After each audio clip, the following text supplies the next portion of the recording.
The first Enneagram training I ever took changed my life.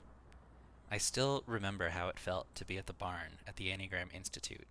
I remember those days where I was awake from sunrise until sunset with my head and heart opened in ways they never had been before.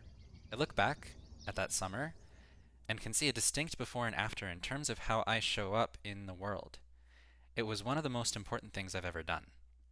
But one thing was conspicuously absent from that and all other Enneagram trainings that I went to: nature.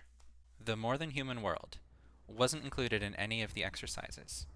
We went outside during breaks, but none of the deep type work, none of the rich heart-centered dialogues or the repeating questions or even the presence practices occurred outside of a strictly human environment.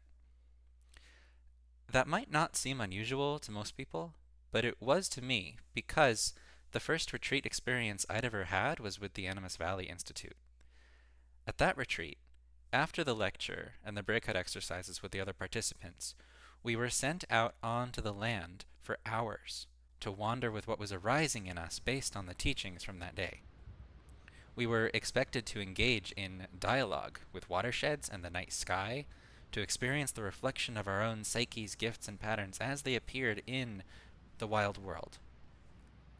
I found that integrating the psychological and spiritual material in nature like that was not only powerful for my own personal transformation, but it also shifted the entire process from a relatively ego-centric experience, where it was about me and my personal transformation journey, to a more eco-centric experience, where my inner work, my vulnerability, my challenges, all of the things I was learning about my psyche in that workshop were understood as part of and in relationship to nature.